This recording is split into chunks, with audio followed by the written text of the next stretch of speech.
Bueno, buenos días y bienvenidos al edificio Grupo San Valero, el lugar donde hacemos muchísimas actividades culturales. Yo soy Carmen Sánchez, represento el área de cultura de Universidad San Jorge y esta también es nuestra sede en el centro de Zaragoza.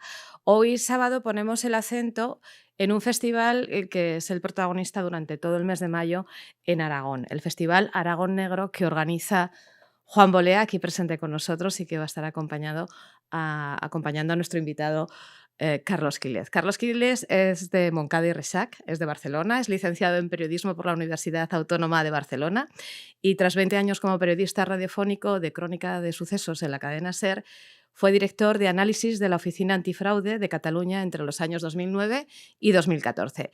Luego te incorporaste, Carlos, como jefe del área de investigación del diario Economía Digital y hasta mayo de 2018 desarrolló su actividad profesional como coordinador de investigación del diario Crónica Global.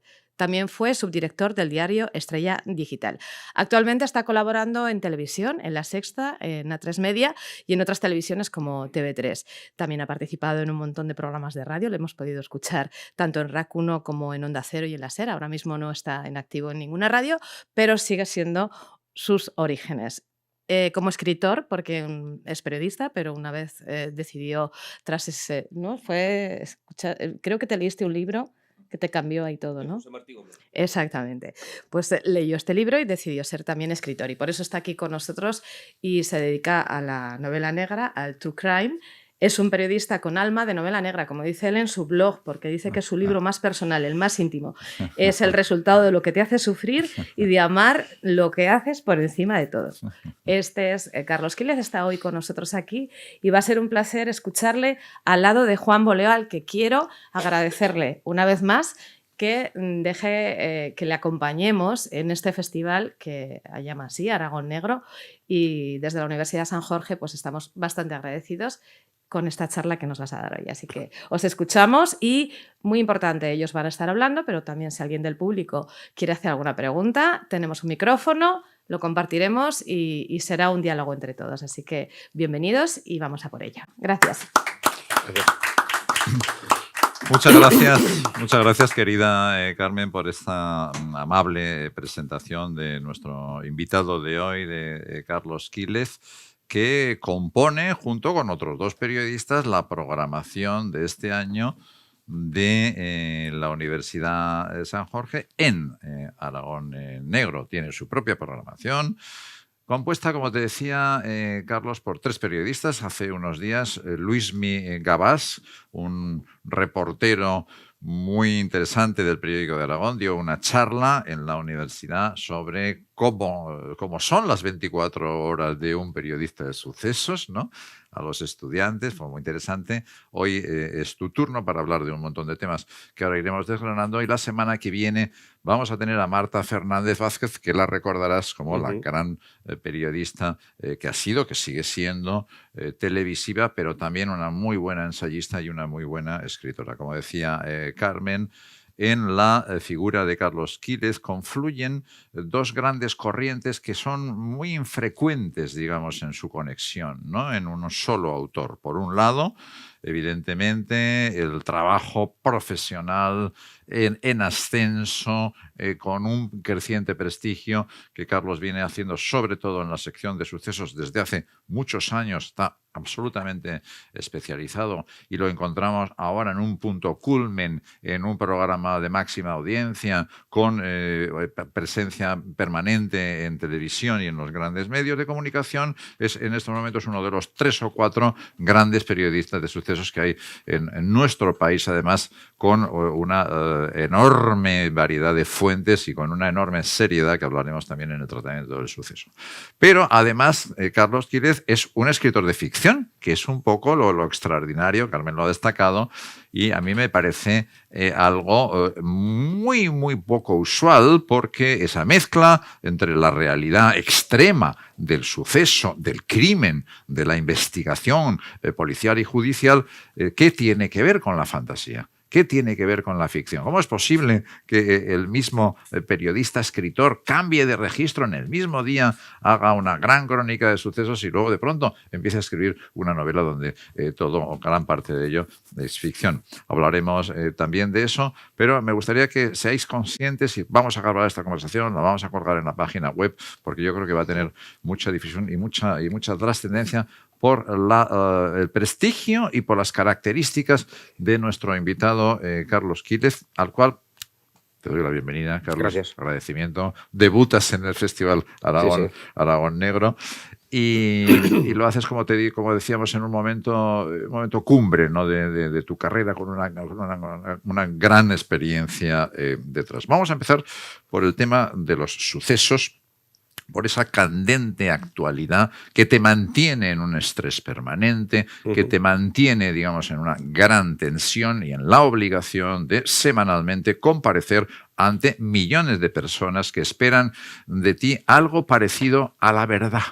Porque realmente tu responsabilidad es contar la investigación, el caso Alves, por ejemplo, o cualquiera de ellos, y realmente lo que tú digas en esos minutos que tienes en televisión realmente va a ser lo que esos millones de espectadores crean fehacientemente, porque nadie les va a contar lo que tú les vas a contar previamente.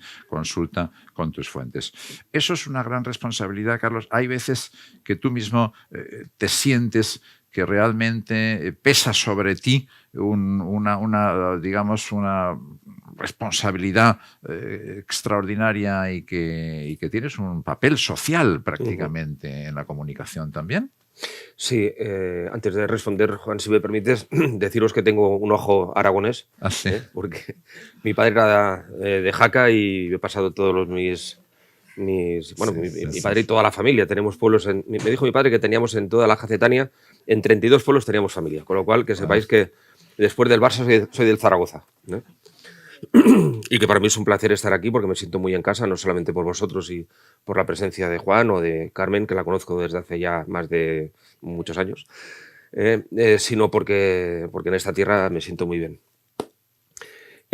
Dicho lo cual, mira, yo creo que lo que más me apelmaza a la hora, o lo que más me tensiona y más me hace coger un cierto grado de responsabilidad cuando abordo una información y cuando difundo una información, es no tanto el eventual error que puedo cometer yo, que he cometido 500 y espero cometer otros 500 en el futuro, sino no tanto un error mío, sino la posibilidad de hacer daño a. Es decir, hasta qué punto sentenciando con informaciones a veces excesivamente... Es aquello, ¿no? Es decir, yo no me cabe duda, ¿no? Bueno, pues cuanto más mayor me hago, más dudas me caben y más dudo de las cosas, ¿no? Creo que es bueno en ese sentido, y sobre todo es bueno para que no pase esto, es decir, que para que siempre te quede la duda si efectivamente tienes o no que ir un paso más o quedarte un paso más atrás, si has de poner el freno de mano a veces, aunque... Es decir, que una persona sea procesada ya es motivo para poder informar de ella, o que una persona deje de ser procesada quiere decir que ya no puedes informar de ella. Cada caso es un caso, y yo ese constante juicio sobre el material que tengo en mis manos, constante, diario, no lo puedo generalizar, lo hago caso a caso, y eso es lo que más no me perturba, ¿verdad? Pero sí me hace perder más tiempo. Decir, bueno, aprieto el acelerador, voy, no voy, tengo que... Es decir, cuando hablamos de un personaje político de un cierto reconocimiento que ha cometido delitos derivados de su condición política, de corrupción, por ejemplo, pero los delitos han prescrito, en la medida que aquello ya no está en el Código Penal porque han prescrito, un periodista no lo tiene que informar de ellos cuando el delito se cometió. O sea, la indecencia que conlleva la condición de delincuente fue fáctica durante un tiempo. Ya, pero es que no es delito. Ya, pero es que usted lo hizo. Ya, pero no es delito. Entonces, bueno, pues hay que ver, ¿no? Hay que ver si se da, si no se da, si se da, perjudicas o dejas de perjudicar. ¿Quién te da una información, cuándo y por qué? Esto es algo que me pasó muchísimo en mi gran escuela, que fue la cadena SER, y después en aquellos años en los que fue director de análisis de la Oficina Antifraude, ¿no? Y era que 3 o 4 meses antes, 2 o 3 meses antes de unas elecciones, de la índole que fuera, local, autonómica o general, nos llovían las denuncias de políticos corruptos. Entonces, ya está bien, ¿no? Anónimos, cartas, tal, ¿no? Y unos querellas, etcétera, ¿no? Y uno se preguntaba, muy bien, digo, pero ¿por qué no la presentó usted hace 8 meses, ¿no? Si me habla de cosas de hace 2 años, ¿no? No, me la manda usted para que yo pique el anzuelo, lo publique ahora, porque ahora voy a hacerle daño a ese señor que es candidato a estas elecciones, del partido que sea, a mí me da igual, a favor de usted, que probablemente va con el partido contrario, ¿no?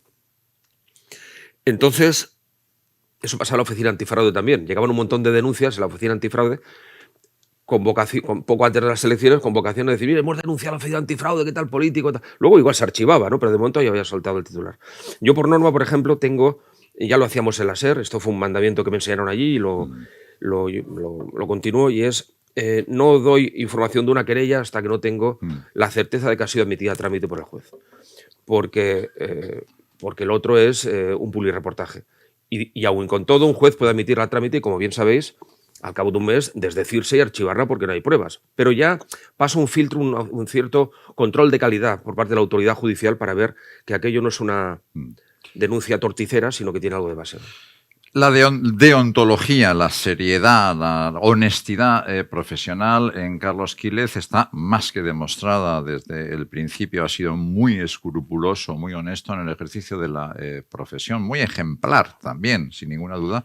Pero al final, Carlos, tus redactores, jefes, tus directores te dicen, bueno, oye, aparte de ser una persona tan competente y tan honesta, yo quiero que me traigas exclusivas, Carlos. Consígueme exclusivas, porque eso es lo que yo voy a vender. Con eso es lo que realmente vamos a destacar en portada. Entonces, esa presión que tiene un periodista como tú, además de informar correcta y honestamente, de, adelantarse a los demás. Y ¿cómo se consigue una exclusiva? Vamos a ver. Es una pregunta que da para 2 conferencias. Voy a ser muy concreto. El primer exigente tiene que ser uno consigo mismo. Es decir, que a mí no me gusta actuar a carril, como se dice en Madrid, ¿no? Que la prensa va a carril, ¿no? Va un poco como el rebaño, todos allí, alguien toca el pito, vamos para allá, toca el pito, vamos. A mí me gusta eso, coger atajos o intentarlo, ¿no? Por tanto, el primero que se presiona para sacar exclusivas, a mí, soy yo.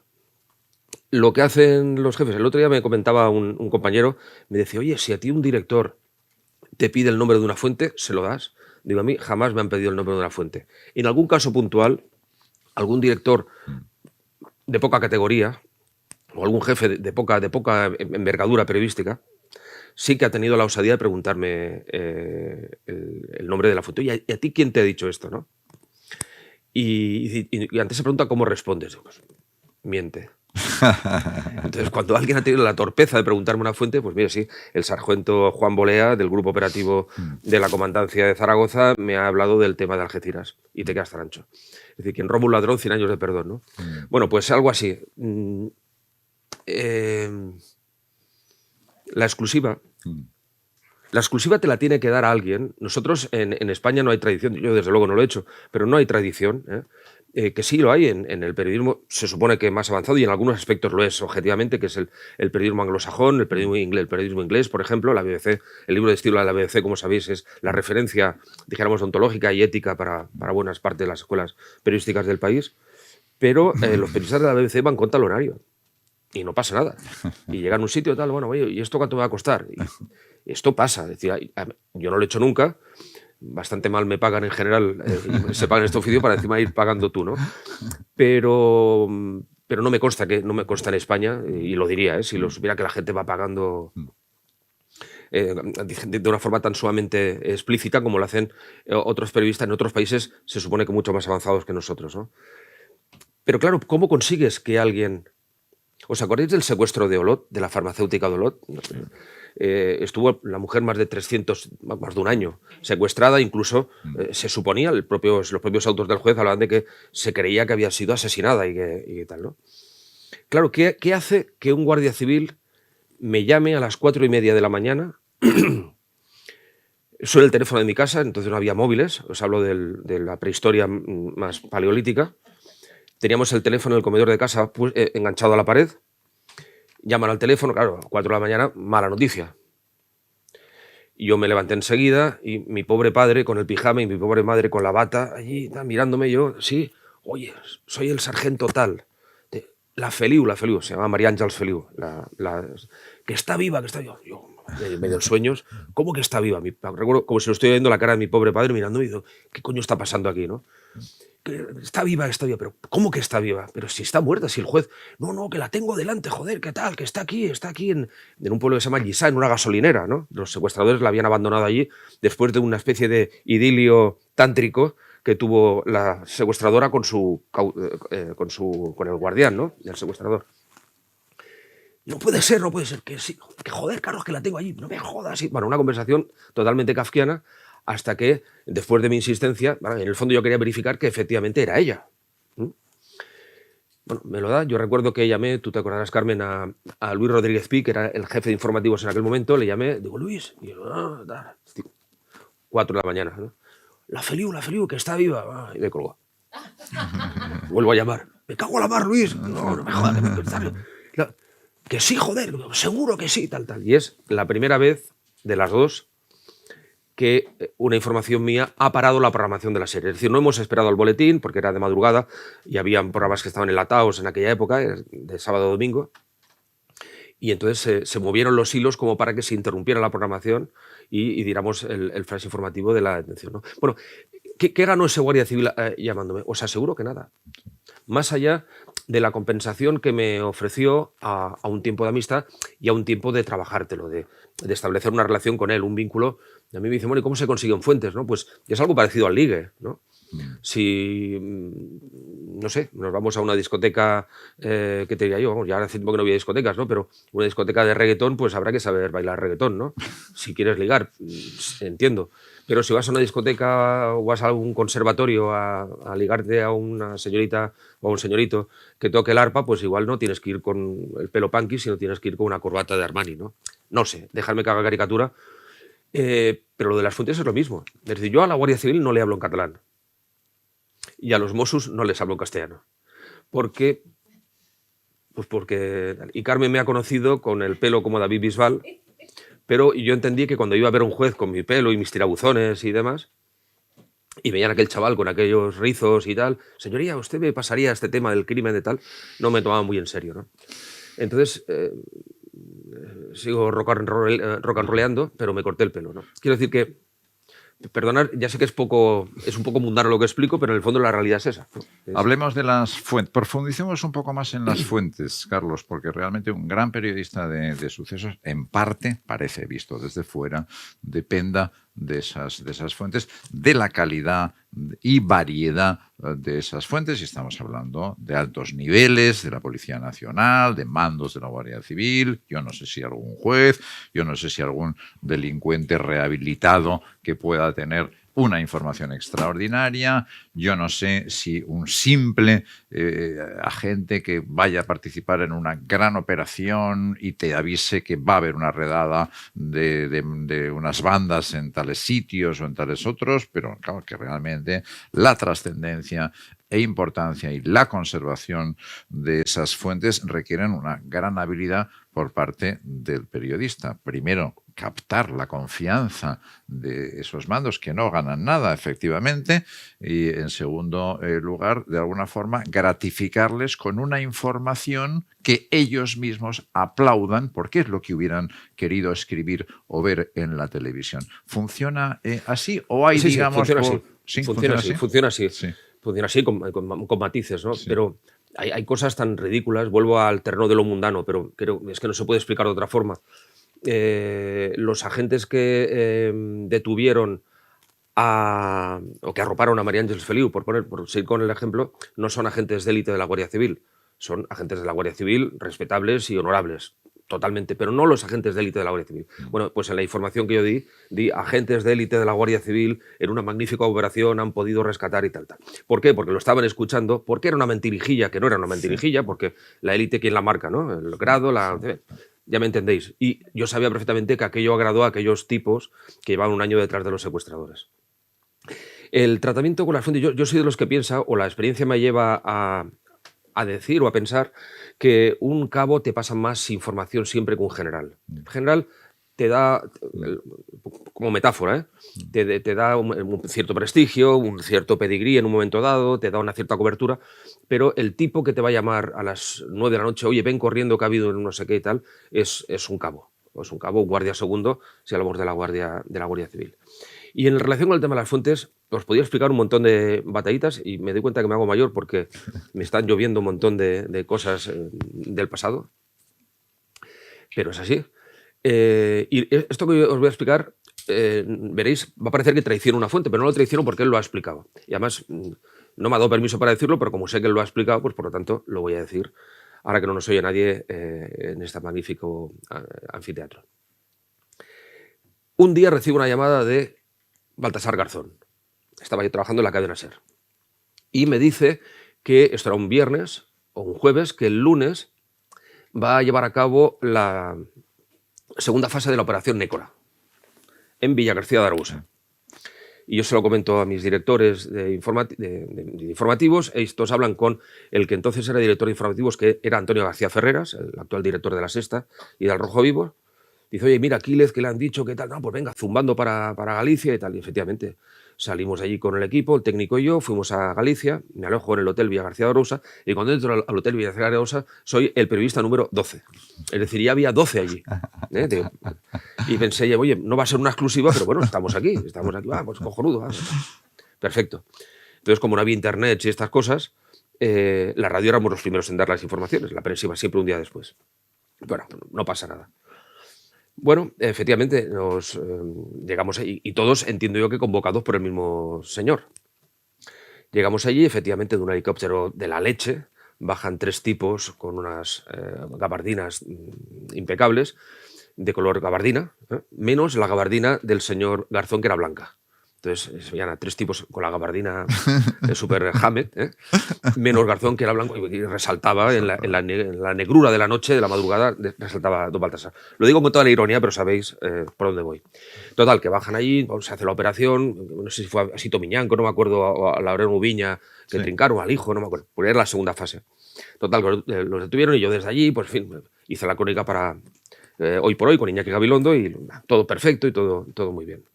Pero claro, el abogado de Ubiña se mosqueó porque, joder, había 18 periodistas, no había uno que era el amiguete del tal, no, había 18. Esto ha sido una convocatoria en toda regla. Esto no puede ser. El secreto del sumario, en fin, ya sabes. Entonces, presentó una denuncia ante Garzón. Y Garzón me citó como imputado por un delito de revelación de secreto en la Audiencia Nacional. Entonces yo llego allí a la Audiencia Nacional. Buenas tardes. ¿Es usted Carlos Quílez? Claro, yo descojonándome porque digo, sí, señoría, sí. ¿Es usted tal? No sé si... Dice, supongo que se va a acoger al precepto constitucional de no revelar las fuentes para no responder a las preguntas que tengo a bien formular. Le digo, pues efectivamente no se puede explicar mejor, señoría, no voy a decir mis fuentes acogiéndome al precepto al que usted ha hecho mención. Bien, pues ya está, ya se puede ir. Luego entraba el de La Vanguardia y tal. Es decir, el cinismo del sistema, el cinismo de que las deliberaciones del Consejo de Ministros son secretas y no lo son. Y esos mismos ministros, cuando hay una información que perjudica a su partido por lo que fuera, apelan, bueno, ¿qué hace la prensa aquí? ¿No? En el caso del 3% en Cataluña, ¿no? De Convergencia se desgañitaba. Habían diputados de Convergencia se desgañitaban. Esto es la manipulación de la Fiscalía porque hay filtraciones y tal. Y yo pensaba, ¿pero cuántas veces me has filtrado tú a mí así de veces información, ¿no? Es decir, que eso, jugamos un poco con este cinismo y efectivamente, el secreto del sumario, por si me está escuchando algún aspirante periodista de Crónica Negra, el secreto del sumario no vincula a la prensa, vincula a la decencia, el sentido, dijéramos, del bienestar social y el Código Penal. Pero no nos vincula, no somos parte del sumario. Es más, lo secreto es lo interesante. Aquello que el poderoso ha escondido debajo de la alfombra, para que no lo veamos, el periodista que tiene el talento, la habilidad o en fin, la componente de poder levantar la alfombra y sacar aquello que evidencie pues, que ha habido un poderoso que ha intentado utilizar un atajo, eso es lo interesante. Es decir, casi os diría que lo que está en secreto del sumario es lo que tiene un plus de interés para el periodista. Cosa diferente, sé que me estoy extendiendo mucho, Juan, pero cosa diferente es si una vez tienes esa información, tienes o no que darla. Pero desde luego, si finalmente la das, Es decir, no hay que esperar a que haya una sentencia firme del Tribunal de Estrasburgo para dar que el señor Pujol ha sido detenido o ha sido citado a declarar. No, no lo diga usted porque es que aún hay sentencia firme. Bueno, no jodamos, no va así. Es decir, cuando a Ana Julia Quezada la pillan sacando de una fosa al pequeño Boquerón, fotografiada, dentro del coche estaba enchicharrado el coche, es decir, hay un micrófono de la Guardia Civil y la tía le va hablando al cadáver y le va diciendo por tu culpa, hijo de puta y tal. Acordaos, era así. Y sale, esta mujer no es presunta asesina.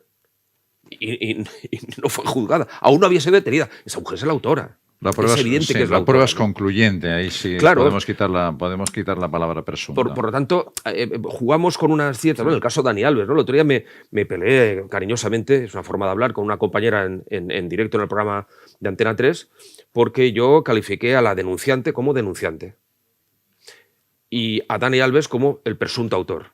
Lo es. Pues presunto autor. Pero si él es el presunto autor, ella es la presunta víctima. Sí, correcto. Sí.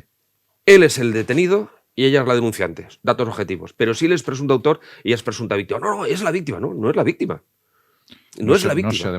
Es la presunta víctima sometida al imperio de un Estado de garantías y un Estado de Derecho y a un proceso garantista jurídico, ¿no? Todos recordamos, Carlos, aquella imagen del juez Garzón con su gabardina blanca abriendo el telediario en la operación Nécora como un personaje de Los Intocables de Elliot Ness. Había una decoración en aquella información y qué casualidad que Baltasar Garzón pues poco después fue en unas listas electorales, ¿no? Bueno, hoy Garzón ya dejó el puesto de juez. Defiendan a los narcotraficantes. Se dedica efectivamente a la libre abogacía. Es otro rol. Pero mi pregunta, Carlos, basándonos en los jueces, que son en España, como sabéis muy bien, los absolutos protagonistas de toda la instrucción policial y responsables, por supuesto, de la sentencia. La figura del juez en España es determinante, es casi omnipotente, prácticamente omnipotente sobre forenses, sobre policías, fuerzas armadas, Guardia Civil, no así en otros países, relegando en España al fiscal a una labor meramente administrativa, figurante en juicios donde apenas tiene instrucción. Parece que se está empezando a imponer una idea que era de Juan Alberto Belloc, que en su momento no la consiguió sacar adelante, donde se daría al fiscal mucho más protagonismo en España. Investigaría el caso el fiscal con un equipo, ¿verdad? Y luego toda esa investigación se pondría a disposición del juez que efectivamente dictaría sentencia. ¿Crees que sería conveniente? ¿Ganaría el sistema penal español y la propia instrucción policial? Yo creo que sí. Yo creo que si el fiscal fuera el instructor de las causas y los juzgados de instrucción pasaran a ser algo así para entendernos como funcionan otros ordenamientos jurídicos, un poco como el notario, es decir, el que tutelase efectivamente la idoneidad y la corrección y la corrección, dijéramos, legislativa y procedimental del investigador. Ahora mismo el juez instructor es la persona con más poder en este país. Con diferencia. Y ahora te voy a poner dos ejemplos de un juez que se llamó, ha fallecido no hace no demasiado, Luis Pascual Estivil. Te pondré un par de ejemplos. Pero ahora mismo yo creo que sí. Es decir, el fiscal ahora investiga en lo que se llama investigación preprocesal, tiene 6 meses para investigar y cuando concluye la investigación tiene que transformarlo en denuncia o querella en el juzgado. Y tiene 6 meses. Pero tiene que decirle al investigador que lo está investigando, cosa que es ridícula, ¿verdad? Y tiene que investigarlo en 6 meses, no puede investigarlo en 2 años, salvo que pide unas prórrogas por cuestiones muy extraordinarias. Es decir, la investigación del fiscal, como tú bien decías, tiene poca musculatura en comparación con la magnipotencia y la capacidad de gestión que tienen los juzgados de instrucción. Os decía que los jueces de instrucción, el juez de instrucción de Torrelavega, de Tudela, de Sardañola o de Jerez, por no hablar del de Madrid y el de Barcelona, hablo de capitales de localidades de menor volumen, es la persona con más poder de este país. Tiene más poder que el presidente del gobierno. Y es así. Es decir, hubo un juez en Barcelona que le pasó por el arco del triunfo ante un crimen que fue brutal, que fue el crimen de la Vila Olímpica, un crimen de unos asesinatos en la Vila Olímpica. Sí. digo que, bueno, entendió que lo que tenía que hacer era, para rastrear un teléfono, o sea, lo hace bastante tiempo, rastrear un teléfono, paralizó uno de los satélites que están en la órbita española controlando el espacio aéreo español de posibles ataques nucleares, lo desactivó de esa misión y puso al satélite a buscar ese teléfono de un tipo. Lo pudo hacer, es decir, lo ordenó y, no sé, los rusos, los vietnamitas, los chinos, los americanos y todos los malos del mundo, si hubieran sabido que durante pues 2, 3, 5 horas de España estuvo sin vigilancia de satélite de su seguridad, bueno, pues lo hizo este juez consiguiendo la detención del chavalín, que era del chavalín, vamos, del asesino, que era un chaval joven, ¿no? Y lo hizo. Y Pascual Estivill un día está paseando por la Vía Laietana de Barcelona, que es una arteria que conduce a la playa desde el centro de la ciudad, donde está la jefatura superior, y estaba de guardia, salió de los juzgados, se dio un paseo por la zona del Borne, llegó a la Vía Laietana y cuando está subiendo, él, sin encomendarse a nadie y en base a lo que él mismo consigo mismo fabricó en aquel momento de apetencia, se fue a la puerta, sacó la placa el carnet de juez y le dijo: hola, soy el juez y tal, vengo a hacer una revisión de los calabozos. El policía que estaba allí se queda cogido, pase, señoría, llega allí, claro, los calabozos de la Vía Laietana pues eran mugrientos. Colchones con orines, mal olor, en fin. Sale de allí y le dice al policía de la puerta: tiene usted 1 hora para desinfectar los calabozos, si no, clausura la jefatura superior. Aquí el chico le temblaba la mano, llamó al jefe superior, llamó al jefe de servicios, llamó al inspector regional. Bueno, dicen que habían hordas de policías yendo al Corte Inglés a comprar colchones y llevarlos allí, otros limpiando, fregando y tal. Y él, desde el bar de enfrente, tomándose un café, jactándose del poder que tenía. Es decir, no lo hizo porque fuera un benefactor, sino porque le había dado alegría al cuerpo en la medida que había hecho una ostentación del poder, que mira de lo que soy capaz, mira de lo que me da el cargo, ¿no? Y esto es algo que aún no ha solucionado el sistema jurídico español. Tenemos un juez que se llama Joaquín Aguirre, que ha estado 12 años investigando a todos los cuerpos policiales ante lo que él creía, suponía o fabricó en su mente barbitúrica, era una operación de corrupción policial con narcotraficantes. 12 años, todos absueltos, y no le ha pasado nada. A la Guardia Civil, a la Unidad Orgánica de Policía Judicial de la Guardia Civil de Málaga, a la Fiscalía de Málaga, al juez de instrucción de Málaga, que ordenaron, acusaron y potenciaron e incitaron y ordenaron, en definitiva, a la Guardia Civil la detención de Dolores Vázquez por el tema Barinkoff, sí, que estuvo en prisión preventiva, que fue a juicio y el fiscal la acusó. La audiencia de tal contra los recursos presentados por esta mujer, que como sabéis es lesbiana, y ya sabéis que todo el mundo sabe que las lesbianas son más asesinas que los heterosexuales, ¿no? Esto está escrito, ¿no? Una lesbiana, pues seguro que es asesina, como es lesbiana, ¿verdad? Bueno, pues esta mujer fue condenada hasta que apareció la colilla de un tipo que se llama Tony King, en no sé dónde, y alguien le dio por mirar el ADN y coincidía con el ADN de lo que me cachis la mano, nos hemos equivocado y tal. ¿Qué le ha pasado a ella? Aún está pugnando por un resarcimiento económico, vamos, merecidísimo, obvio, ¿verdad? ¿Qué le ha pasado a todos los operadores que la pifiaron de una forma tan terrible? Nada. Entonces, aquí hay alguna cosa que con el control tutelar de un juzgado que se encargue de tutelar efectivamente la corrección de las investigaciones, eso del indubio pro reo, que tu padre seguramente acuñó y que tú conoces perfectamente, el indubio pro reo, ¿no? En un Estado social y democrático de derecho, ante la duda hemos de dar la razón al preso, porque si no nos vamos a la ley de vagos y maleantes de Franco, de hace un montón de tiempo, que el melenudo, el gitano, el negro o el que iba pendiente, por eso ya era presuntamente culpable, ¿no? Te voy a plantear un caso práctico de conciencia, Carlos, si en vez de estar tú estuviese un sacerdote y yo le preguntase por el secreto de confesión y yo le preguntase a este cura, ¿y si se le confiesa a usted un asesino?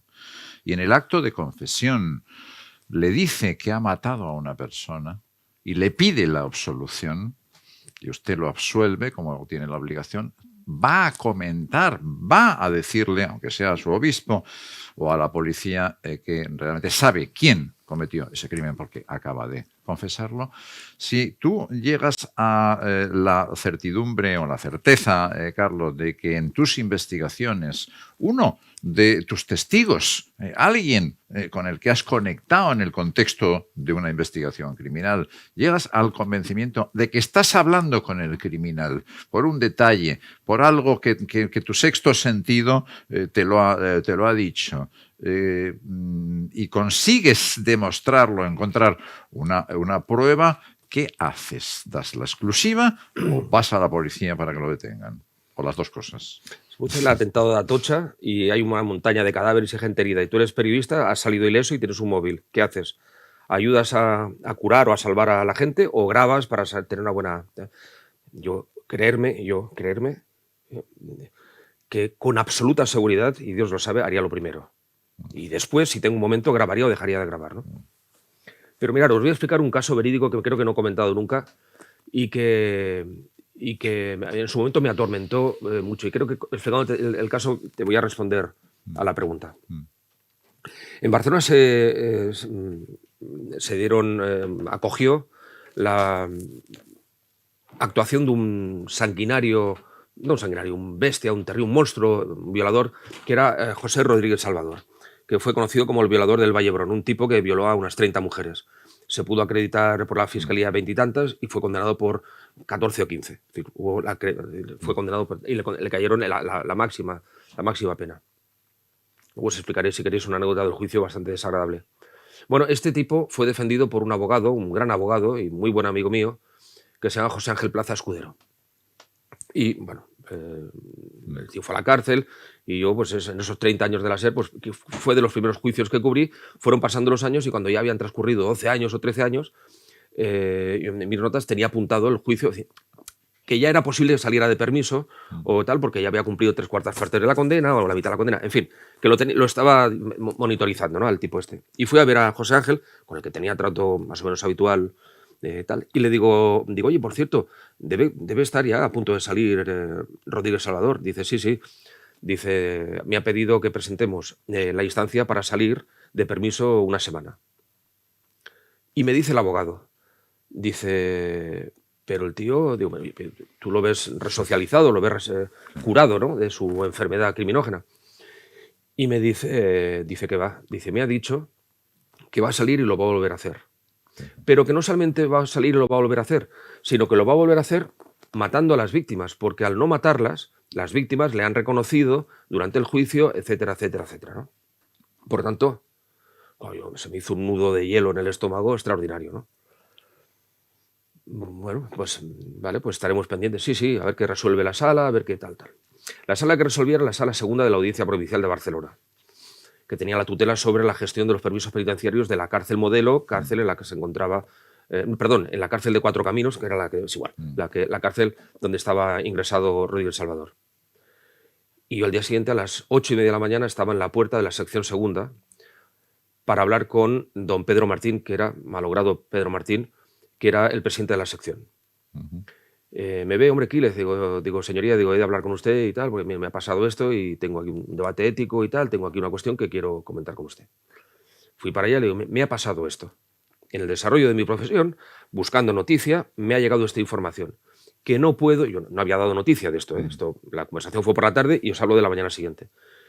Y yo, pues tengo que explicárselo a usted, se lo tengo que explicar a usted, esto no me lo puedo quedar yo, no me lo puedo quedar y se lo tengo que explicar, tal.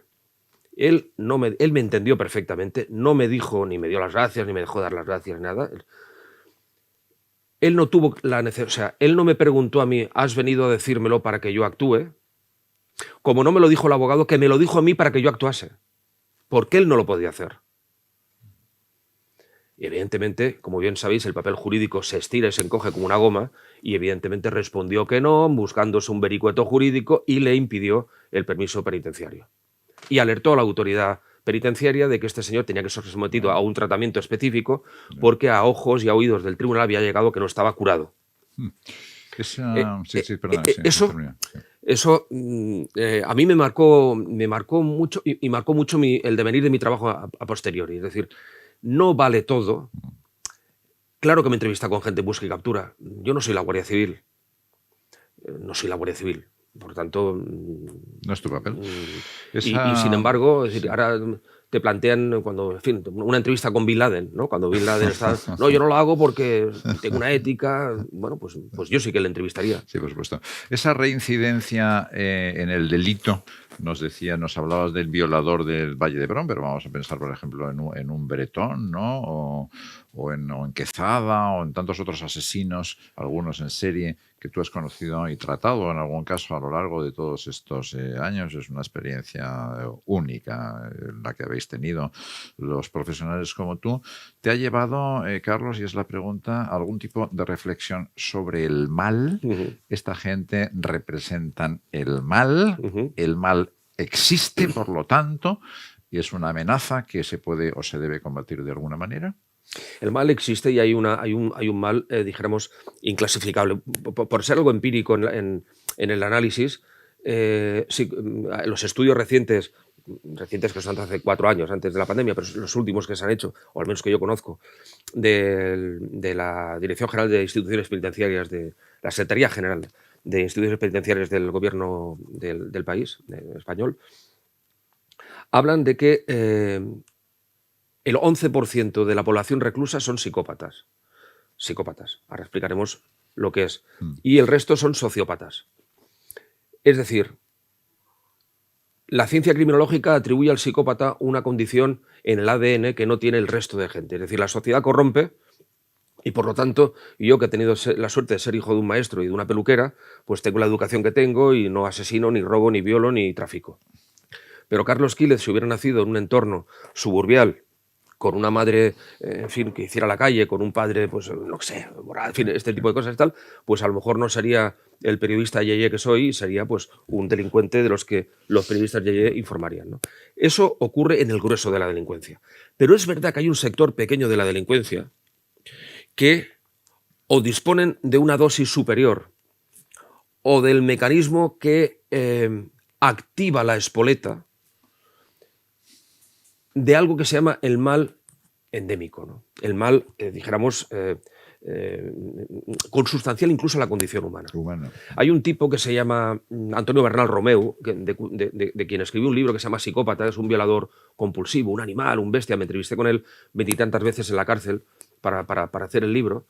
Y este chico, es verdad que vivía en el barrio chino de Barcelona, que es una zona degradada, pero su padre era un trabajador de la SEAT, su madre era una señora que hacía limpieza, una mujer que trabajaba como limpiadora de hogar y tal, una familia decente, humilde, pero decente, y él pues iba al colegio, en fin. Y este chico con 7, 8 años cogió la polio. Y en aquella época, o sea, lo de hace mucho tiempo, acordaos, se ponían aquellas prótesis de hierro, una cosa como muy así. Bueno, todo esto, después de que estuviera un montón de tiempo en el hospital, pero meses ingresado, le pusieron los aparatos y con el paso del tiempo, al cabo de 1 o 2 años, el crío ya pues se desprendió de aquello A este chico en el cole, sabéis que la infancia es tremendamente sincera. Para lo bueno, pero cuando un crío te besa con todo el amor, y cuando te dice idiota, te lo dice con todo su desamor, ¿no? Pues empezaron a llamar el ortopédico.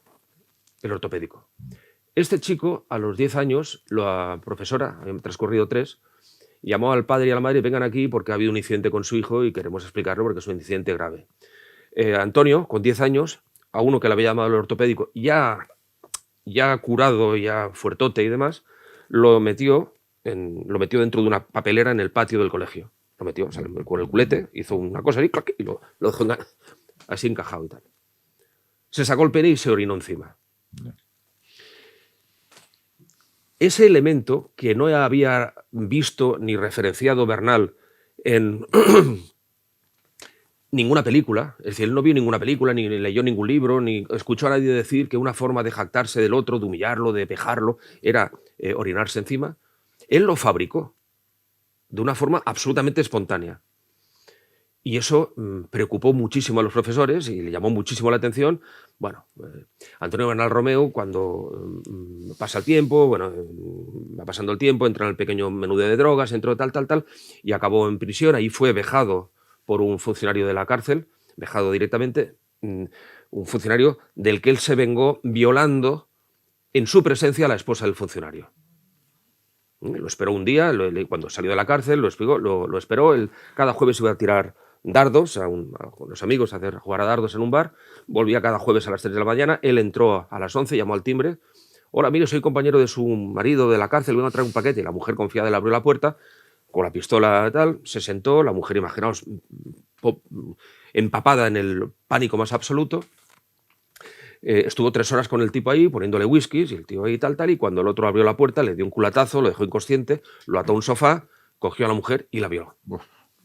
Y cuando la estaba violando, el tipo, imaginaos, a punto de la locura más absoluta, giraba la cara, ¿no? Y tal, y el tío se salía de ella y le dice, no, me tienes que mirar, ¿no? O sea, porque él no estaba, es decir, él estaba matándole a él, estaba pegándole a él, utilizando como saco de boxeo el cuerpo de esta mujer.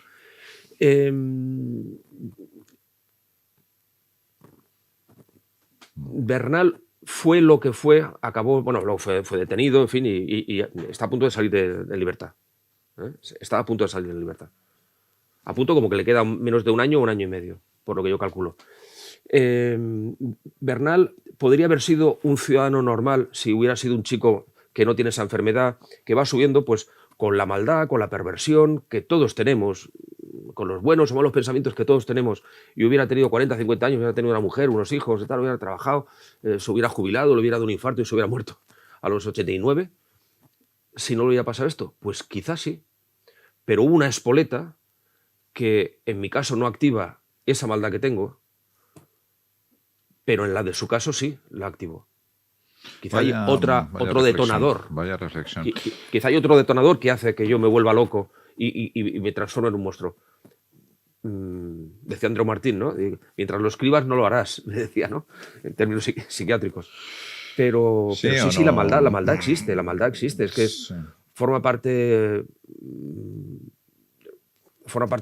consustancial del ser humano, ¿no?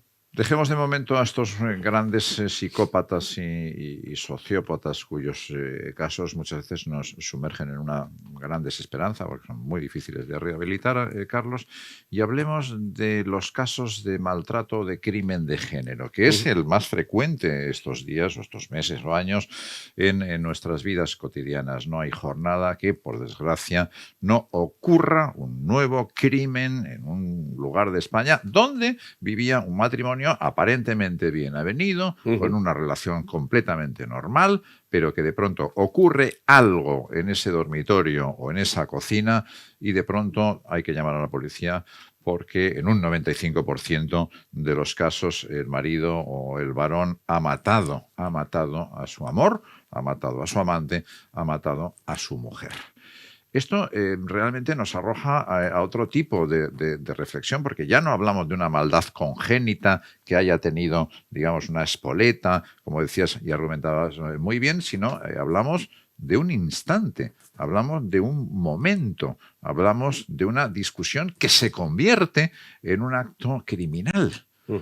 ¿Qué está ocurriendo? ¿Eso tiene alguna explicación o algún remedio? Porque sí que causa alarma social. Estamos hablando prácticamente de una mujer muerta cada 2 o 3 días en España. Sí. Yo voy a tratar de dar un mensaje de una cierta esperanza dentro del drama horroroso que, como tú bien has descrito, se está viendo con el tema de la violencia de género en nuestro país y en muchos países. En otros países, sí. El porcentaje de maltratadores que reconocen su condición de maltratador, porque hay algunos que no lo reconocen, entienden que su conducta agresiva para con su mujer forma parte de un estándar de conducta. Es decir, el maltratador que reconoce que es un maltratador y que se aviene a participar en los programas de tratamiento de maltrato doméstico penitenciario, 1 de cada 2 no solamente no lo vuelve a hacer, nunca más, sino que se presta a colaborar para ayudar a concienciar al maltratador de que lo está haciendo mal. Por lo tanto, hay salida. Así como esto en los violadores no funciona, digan lo que nos digan. En el caso de la violencia de género sí que hay un componente, dijéramos, en el que la psiquiatría, el educador social puede inyectar medicinas curativas en un porcentaje, tiene elemento de esperanza. Estos son estudios que ha hecho el Departamento Penitenciario del Gobierno vasco que como sabéis, junto con el catalán, es el que tiene competencias exclusivas en materia de tratamiento penitenciario. No me gusta que a los toros me lleves la minifalda, Escobar. No me gusta, a mí, hombre, que tú, mi esposa, me lleves la minifalda. No me gusta que a los toros me lleves la minifalda. Los celos. ¿Quién coño eres tú para decir cómo tengo que ir a los toros? Viva el vino y las mujeres, son un regalo de Dios. Un regalo de Dios para los hombres. Las mujeres, macramé, ¿no? Pero viva el vino y las mujeres, son un regalo de Dios. Quiero que bailes, quiero que vivas solo para mí y que tú vayas por donde yo voy. Y que tú vayas por donde voy. No sé cómo continúa que me quieras con frenesí, ¿no? Pam, pam. Estos son inyecciones que nuestro ego, nuestro superego o nuestra capacidad, dijéramos, nuestra membrana de permeabilización de la socialización de lo que nos rodea, han entrado durante generaciones y se han incorporado a nuestra dinámica social. Entonces, ante esa posición, evidentemente va pasando el tiempo y se van rompiendo tabúes y se van subiendo montañas y más, pero se arrastra de base un mal endémico, social endémico, que perdura, que es triste y es preocupante en nuestro país, pero en sociedades menos desarrolladas como la nuestra, como es los flujos sociales, ¿no? O la dinámica o la dialéctica social de países, por ejemplo, sudamericanos, que están como nosotros hace 30 años o hace 40 años en este aspecto concreto, y estoy siendo objetivo, aquí no lo digo con ningún ánimo de nada, por supuesto, al contrario, ¿no? Pero esta gente se ha incorporado aquí y viene con esos parámetros también, y vienen con esa historia, los parámetros que tenían nuestros abuelos o algunos de nuestros padres, ¿no? Y algunas de los hijos de nuestros padres de nuestra edad que han vivido de esa música, ¿no? Por lo tanto, esto es la resaca de una borrachera social que se arrastra durante años, para lo que solo cabe educación, educación, educación y educación, y no hay más, y no hay más. Hay otro elemento, si entramos en las agresiones, esto es el tema de la violencia de género, si hablamos de las agresiones machistas, yo creo que hay un desenfreno total y absoluto, un consumo desaforado y absolutamente sin precedentes de pornografía desde muy bajas edades, ¿no? Por el acceso facilísimo que tienen a través de las redes que tenemos a la pornografía, ¿no? ¿Le pasa algo a un niño de 3 años si se come un plato de callos con chorizo? Pues no se va a morir. Pero, hombre, casi que toma una papillica o no sé qué comen los niños de 3 años, ¿no? Y ya comerá los callos con 14, que tiene el estómago ya más hecho, ¿no? No se va a morir, pero no es el momento de tomar esa, porque se predisponen parámetros de conducta que son irracionales. No tienen nada que ver con la verdad. Es decir, una mujer en una película pornográfica, por muy sonriente que esté y por muy jubilosa que esté o por muy, dijéramos, en actitud supuestamente o aparentemente placentera que esté, con 4 hombres teniendo relaciones a la vez con ella, no sé si eso es el sueño erótico del grueso de las mujeres de nuestro país. Sin embargo, eso es lo que interioriza al consumidor de la pornografía y cuando se junta con 4 idiotas más, cogen una chala en Pamplona y la violan. ¿Por qué no se cancela, elimina o censura la pornografía, Carlos? ¿Por qué todos los españoles desde los 10 años con un golpe de clic pueden ver una escena que ya no es pornográfica, roza la bestialidad, roza el umbral del crimen muchas veces, a la mujer se le violenta, se le cosifica, etcétera, etcétera, y esto no se impide, no hay un fiscal que actúe de oficio diciendo voy a cerrar esas páginas porque esto se ha terminado de una vez, porque está causando efectivamente un trastorno en un montón de personas, ¿no? ¿Por qué no se lucha contra en la las cajetillas pornografía? de tabaco pone que no podemos fumar. Es decir, si no se puede pasar de 120 y los coches corren a 220, o sea, pone 220, pero si no se puede correr, es que me compro un coche muy potente, ya, pero si no puedes correr, son estas estúpidas, es decir, que la gente consuma pornografía. Consumir pornografía está muy bien o muy mal, pero cuando tienes el estómago preparado para ese alimento, cuando no, se distorsiona el concepto de la realidad. ¿Cómo se hace esto? Con un veto, pero claro, pues seguramente el veto lo tienen que ver los padres o los tutores. de los hijos, ¿no? A lo mejor no tenemos que regalar con 8 años un móvil, yo qué sé, no te sabría decir, no encuentro una solución, pero evidentemente aquí se genera el caldo de cultivo de actuaciones absolutamente terribles que protagonizan cada vez violadores en manada más jóvenes.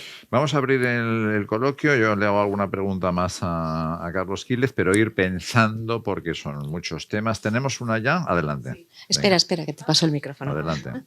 No, pero está grabando. Hola, buenos días. Gracias por tu conferencia, por tu sabiduría. Yo te escuché mucho tiempo en un programa de Onda Cero que se llamaba Piel de Policía. Me encantaba. Yo tengo una pregunta acerca de cómo afrontas a nivel personal el relacionarte con gente tan mala. ¿Cómo te afecta eso a ti como ser humano? Ya no como periodista, sino como ser humano, porque yo escucho casos de estos en series, en docuseries. Te he escuchado a ti muchas veces, he escuchado mucho a Carles Porta, he visto su serie y me encanta, y veo mucho. Pero cuando termino de ver el capítulo me quedé un poco tocada de ver semejantes personas que hacen semejantes cosas. Entonces tú es tu trabajo, lo tratas de forma constante. ¿Cómo haces tú a nivel personal para que no te afecte en tu vida privada? Mira, el primer juicio... Muchas gracias. El primer juicio que cubrí, el primero fue por narcotráfico. El segundo juicio que cubrí fue el de una chica violada por su exnovio en una discoteca o pequeña discoteca que está en un barrio de las Viviendas del Congreso, en Barcelona.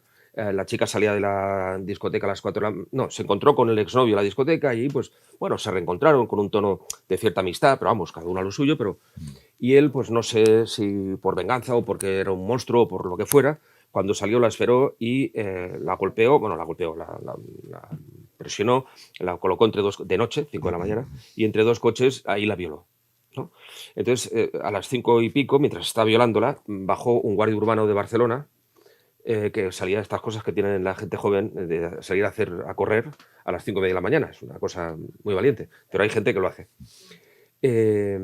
Y tal cuando pasa, ve una pareja que ya interpreta que son dos novietes o dos tal, que han salido de la discoteca y no se han podido aguantar. Pero cuando pasa, le ve algo en la mirada a ella, porque pasa cerca de ellos, le ve algo en la mirada de ella que a él como policía le mosquea. Entonces sigue corriendo, se da la vuelta y vuelve. Y cuando vuelve, el tío, total, que finalmente lo detiene, era una violación, no era una relación consentida. Bueno, fui a cubrir el juicio, cuando estoy cubriendo el juicio, de repente entra a declarar ella, como con una risa bobalicona, como ida completamente, en un cuadro casi como de autismo. Entra a declarar y le pregunta al presidente del tribunal, ella dice el nombre con una sonrisa, y el mismo presidente del tribunal, Adolfo Fernández Zubiña, me acordaré de toda la vida, las primeras veces de toda la vida nunca lo olvidas, ¿no? Dijo, pero ¿cómo me traen esta mujer aquí? ¿Pero quién me ha traído a esta mujer aquí? ¿Pero cómo es posible que esta mujer, que estaba absolutamente en un shock brutal, derivado de lo que le había sucedido, me la traen aquí? Yo no recuerdo haber llorado más en mi vida. Desde entonces he cubierto unos 200 casos de violación.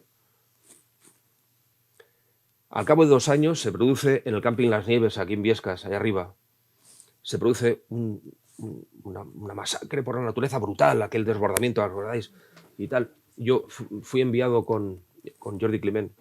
Fuimos enviados los dos, junto con compañeros de Radio Huesca, de Radio Zaragoza y de Radio Madrid, a cubrir, era un verano, recuerdo, una cosa horrorosa, ¿no? Bueno, pues colocaron todos los cadáveres en la pista de hielo de Jaca, que era el único sitio que se podían conservar y tal, y entonces venían los autobuses, recuerdo que de la población barcelonesa de Ripollet, venían autobuses de padres, de alumnos, de familiares, de tal, porque no se podían identificar y tal. Y claro, entraban por una puerta y iban enseñando cadáveres, no es, y a alguno le tocaba la lotería macabra de decir, coño, aquí está mi sobrino, mi hijo, mi primo, mi padre, lo que sea, ¿no?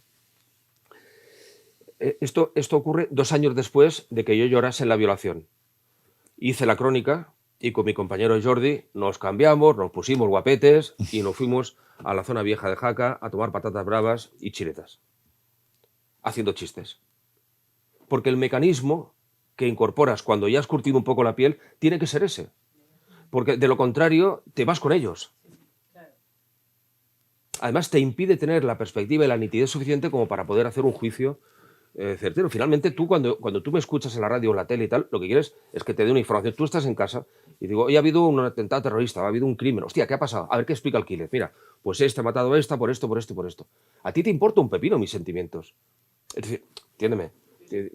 A mí me importa un pepino que el tío le afecte o no le afecte. Yo lo quiero que me dé información. Pero somos personas. Y o te curtes un poco, o si no te curtes un poco, acabas... Que un poco lo comentábamos ahí, para eso tenemos la literatura. Yo en la literatura sí que hablo de las lágrimas de la víctima. Pero la noticia no lo quiero poner, ni quiero poner mis lágrimas, ni cómo me afecta a mí. En mis libros son todos de no ficción y todos mis libros, incluso en los que la protagonista es Patricia, que es una periodista, soy yo con falda. Patricia soy yo. Quiero decir que, y ahí sí que hay lágrimas, ahí sí que hay pues, momentos de desasosiego y de tal, que en la información estricta no debemos componer. Yo me siento un privilegiado, te lo digo. Conocer a toda esta gentuza y demás me da a mí me siento, no me voy a comparar contigo que no te conozco, pero me siento en una mejor disposición que quizá otro para entender lo que me rodea. El conocer a esta gentuza. ¿Más preguntas? Sí. A ver.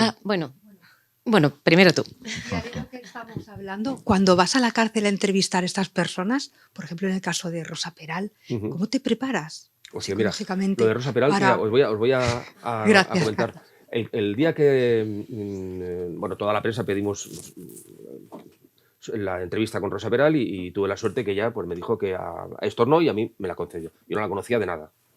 Y efectivamente, cuando vas a ver, pues una asesina, además, fijaos todo lo que se habló de ella, una mata Hari, una mata hombres, una tipa que yo de película y tal, ¿no? Y fui con un amigo mío que se llama José Antonio, en la cárcel de Brians, que está a unos 45 kilómetros de mi casa. Entonces, es una comunicación de 20 minutos. Entonces, él dejó el coche, me esperó allí, yo tuve la entrevista con ella, tengo la entrevista con ella, y cuando salgo, me meto en el coche y José me dice, ¿qué tal? Digo, bien, bien, muy interesante. Y estuve como un cuarto de hora mirando por la ventana, pensando, me pasa algo y no sé qué es. En silencio. ¿Qué me pasa, no? ¿Qué hay que ha pasado y que no identifico?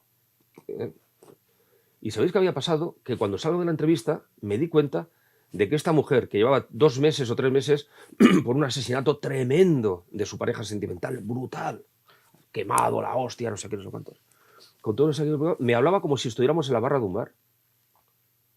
O sea, si tú no has matado a tu pareja, porque no la has matado, y todo el mundo te pone en 7 columnas de un periódico y tú no lo has hecho, tú te das cabezazos contra las rejas. Tú chillas, tú te vuelves loco, ¿no? O sea, como estaba loca Dolores Vázquez, por ejemplo. Loca en el sentido de...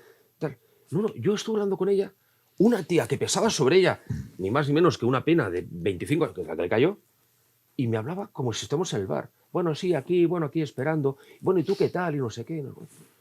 Hostia. ¿Cómo te preparas? Pues, ¿cómo se prepara un delantero para chutar? Pues como le venga la pelota. Carmen, adelante.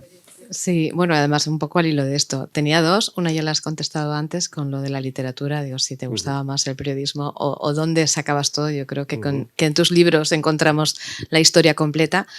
Tengo 2. Una, si tienes algún superpoder que te haya dado el hecho de conocer a toda esta gente, es decir, luego cuando hablas con gente que no está imputada o que no es delincuente, tú tienes un sexto sentido para saber si las personas te mienten o si hay algo oscuro detrás, eso por un lado.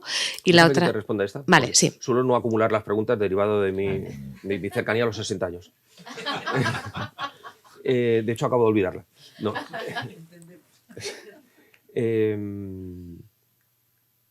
Voy a parecer muy presuntuoso. Un poco sí. Siempre con la bandera de la duda. Cada vez dudo más. Dudo de mí. Pero cada vez, ¿quién me explica qué por qué? Hago un poco el chiquito y me voy para atrás. Y a coger un poco de perspectiva. Un poco sí.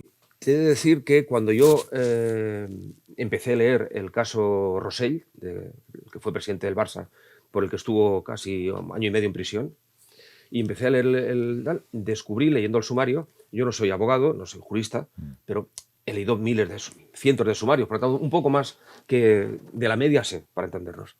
Y leyendo el sumario me di cuenta que aquel que había resultado, según las investigaciones policiales, de la fiscalía y tal, robado, o sea, la persona a la que Rosell le había quitado 10 millones de euros que había llevado a Andorra a blanquear, decía que no le faltaban 10 millones, que los tenía en la caja fuerte todos.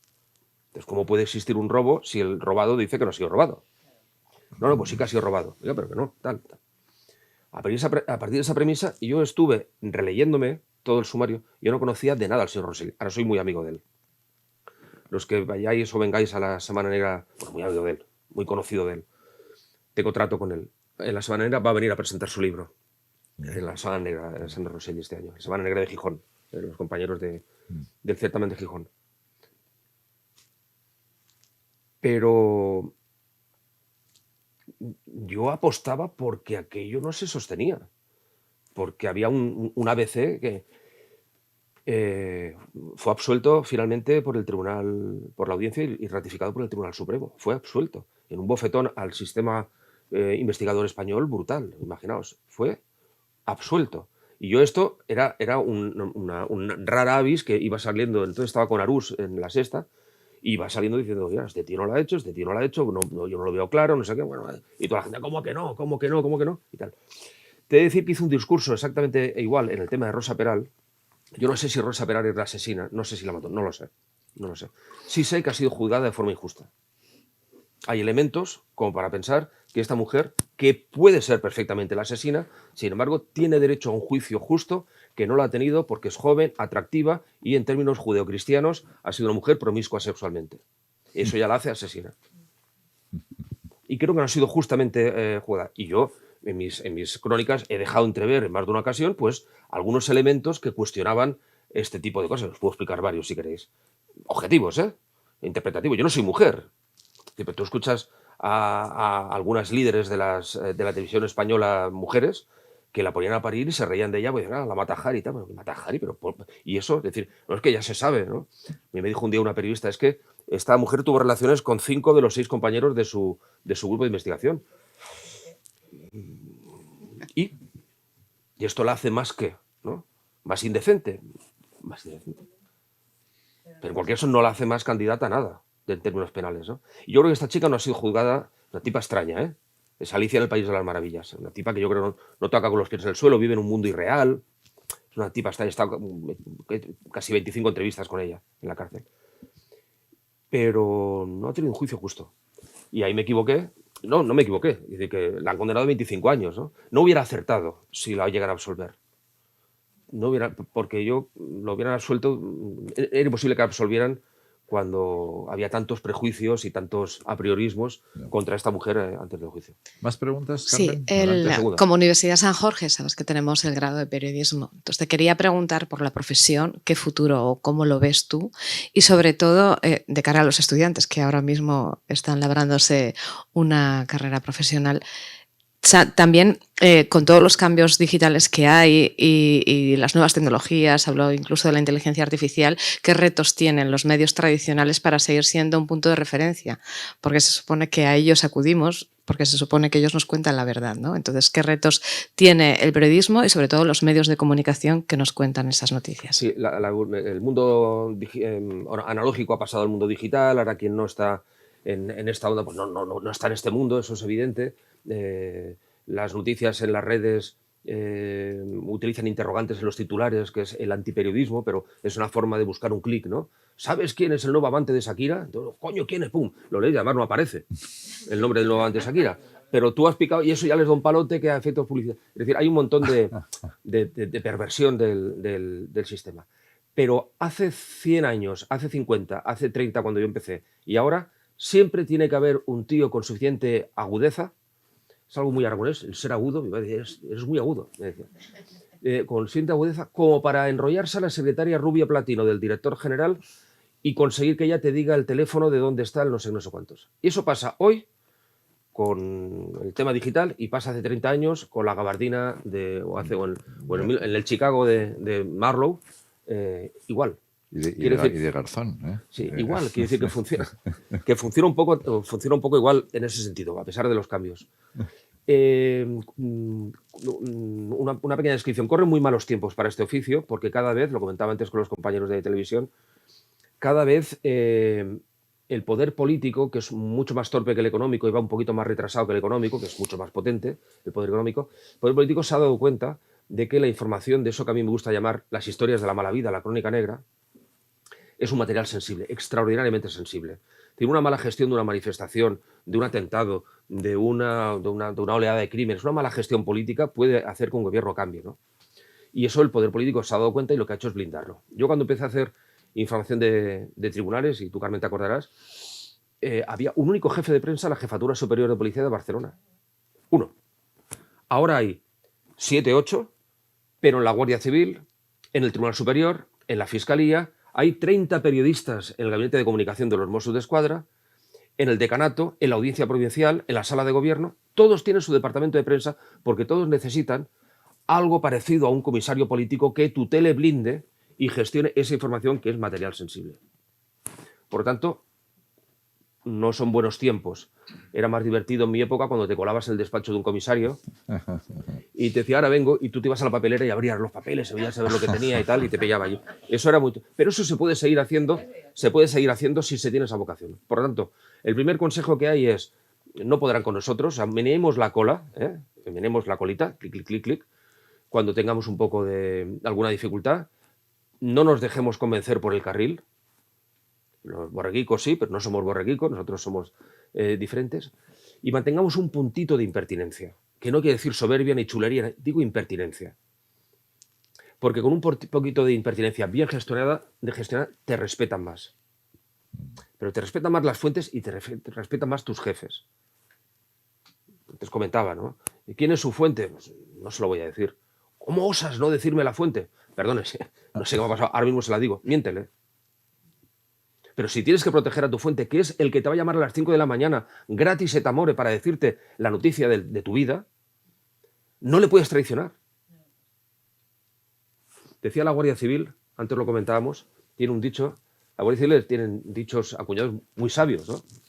Tiene uno que dice que la prueba de honor más dura no es guardar un secreto, sino no reconocer que se conocía cuando el secreto se ha hecho público. Eso es muy complicado, ¿verdad? Porque yo lo sabía, pero lo guardé. No, ni siquiera entonces lo dices, ¿no? Pues esto es y las fuentes que yo tengo, o las que más me conocen, pues saben que eso va conmigo a muerte, ¿no? Aunque Garzón me pregunte cosas. Más preguntas por allí, por atrás, por delante. ¿Alguna cuestión más? Sergio, también puedes intervenir. Adelante, por favor. Hola. A mí lo que me gustaría es saber la opinión de los dos sobre si el hombre es bueno o malo por naturaleza. O sea, nosotros venimos de lo peor, de las guerras más potentes, somos los descendientes, ¿no? de lo peor de la humanidad. Y siempre he tenido esa duda de si nosotros somos buenos por naturaleza y esa espoleta, ese clic que has comentado, por las circunstancias de la vida nos hace ser más malos, o si por el contrario, nosotros somos malos por naturaleza y la sociedad, las leyes, hacen que nos inhiba esa maldad y vayamos por el carril, ¿no? Entonces simplemente saber la opinión de qué pensáis de esto. Bueno, ya sabes que un tal Thomas Hobbes dijo aquello de homo homini lupus, ¿no? El hombre es un lobo para el hombre. Yo no he estado nunca demasiado de acuerdo con ese tipo de grandes sentencias o aquella otra de Heidegger, el hombre es un ser para la muerte, ¿no? Yo soy un gran defensor de la vida y del hombre. Estas semanas he estado conviviendo con tribus muy primitivas en Etiopía, sur de Sudán. He estado con esas tribus, he convivido con ellos. Yo allí no he visto ninguna maldad. Esta gente está en el Neolítico, hace 8 o 10 mil años. Yo no he visto ninguna maldad. Ahí no se están asesinando, ni son caníbales, ni nada por el estilo. Generan familias, generan sociedad. Yo siempre recuerdo, Carlos, un cuadro de un impresionista francés, no es de los más conocidos, un tal Odilon Redon, que en ese cuadro el hombre expulsado, Adán, expulsado por Dios del paraíso, baja del Edén, baja de la mano con el ángel y con el diablo. Van los tres, y los tres juntos llegan a la tierra, porque realmente dentro de nosotros están esos dos. Están esos dos siempre.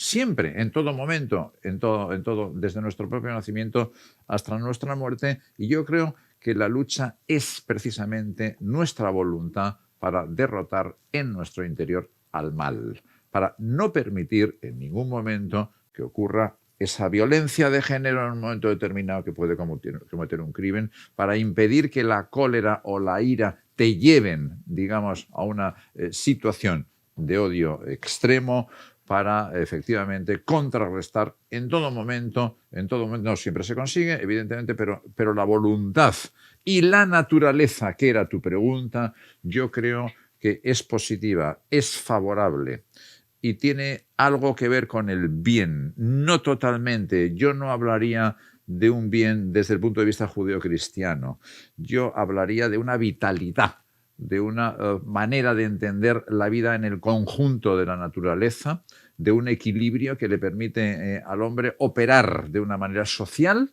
y de una manera positiva. Dentro de mí yo no he detectado, por ejemplo, un instinto asesino.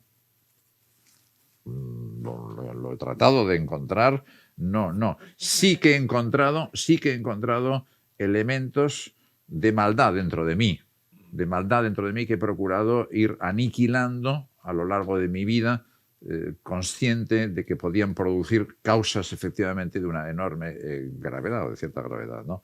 Pero yo creo que la naturaleza del hombre es positiva, es sociable y que tiene un destino. Está aquí para un destino. Es un destino que tiene mucho que ver con el sueño de la inmortalidad, con el sueño de la especie, ¿no?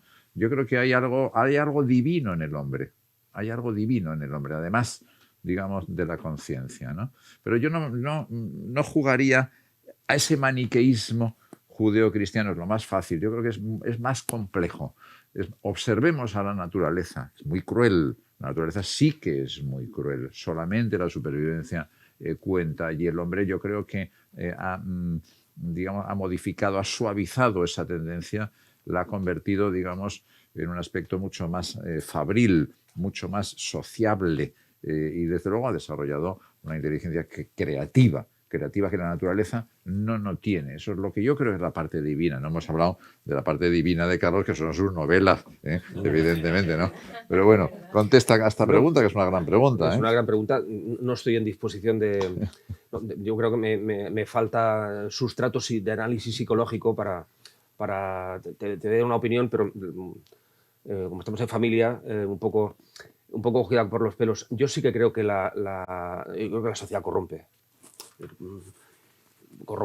Y antes el ejemplo que ponía, ¿no? Yo estoy aquí por unas circunstancias y probablemente si el aderezo social, en términos de antropología cultural, el aderezo social con el que yo tuve la suerte de nacer hubiera sido otro, quizás no sería lo que soy y sería otro.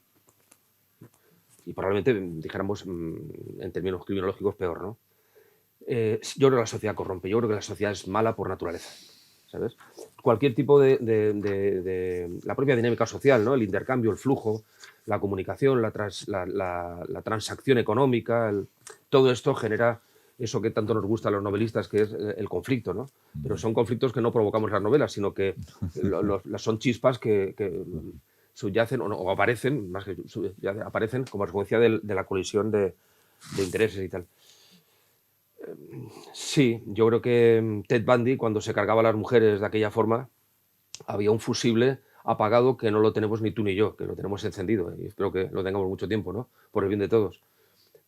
Pero yo creo que lo tiene apagado, y probablemente lo tenía apagado o porque hubo una espoleta que se lo apagó o porque de serie vino así. Esto está feo que lo diga cuando acabo de decir que yo creo que es la sociedad la que corrompe, pero hay un porcentaje de gente que hay una tara congénita, es decir, si no nos explican según qué conductas, sí. No se pueden explicar. ¿Más preguntas? Adelante. ¿No? Yo tengo... Adelante, Sergio, sí. Por favor. Con tu micro. Más que una pregunta, es una reflexión contigo, hablando de periodismo y de la sociedad que tenemos ahora y de cómo la gente etiqueta en grupos y lo que es tuyo ya es bueno y lo que va en contra de lo tuyo es malo. Entonces, como periodista, ¿cómo afrontas a la hora de comunicar una noticia, una información, un suceso? Esas etiquetas que te van a poner ya por decirlas, por decir esa noticia porque va enfocado a algo. Mira, no me lo quiero llevar al fútbol porque es lo más... No, te voy a poner un ejemplo de fútbol y es una pregunta. Es muy interesante lo que tú planteas. Hay una figura que a mí me repele, en general me repele, pero no en el ámbito periodístico, sino como ciudadano, como persona que vive este mundo, ¿no? Que nos ha tocado vivir a todos, que es la figura del obediente preventivo.